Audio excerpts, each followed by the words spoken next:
રાજકોટના લોધિકામાં કમોસમી વરસાદ વરસ્યો છે। સમગ્ર પંથકમાં પવન સાથે કમોસમી વરસાદ છે। ખીરસરા, રણબલજી, મેટોડા ગામમાં વરસાદ છે। કમોસમી વરસાદથી ખેડૂતોની ચિંતામાં પણ વરસાદ થયો છે।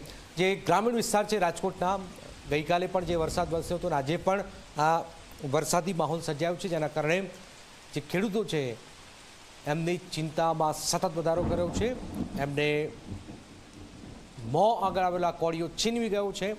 ભયાનક વરસાદ, પવન, વીજળીના કડાકા ભડાકા અને સૌથી વધારે આ ખેડૂતોની ચિંતામાં વધારો થઈ રહ્યો છે। રાજકોટ જિલ્લામાં સતત બીજા દિવસે કમોસમી વરસાદ છે। રાજકોટના જસદણ શહેર અને ગ્રામ્ય વિસ્તારમાં પણ વરસાદ છે। જીવાપર, સાણથલી સહિતના ગ્રામ્ય વિસ્તારમાં વરસાદ છે। જસદણના ચિતલિયા કુવા રોડ પર પણ પાણી ભરાયા છે। પાણી ભરાતા જ રાહદારીઓ અને વાહન ચાલકો પણ પરેશાન થઈ રહ્યા છે। આપ જોઈ રહ્યા છો કઈ રીતે પાણી ભરાઈ ગયા છે। રાહદારીઓ, વાહન ચાલકોને જાણે કે ભર ચોમાસું હોય એ પ્રકારનો અહેસાસ અહીંયા થઈ રહ્યો છે। રાજકોટના જસદણની અંદર જસદણ આપ જોઈ રહ્યા છો, જીવાપર, સાણથલી સહિતના ગ્રામ્ય વિસ્તારો પણ પરિસ્થિતિ આ વરસાદે બગાડી છે।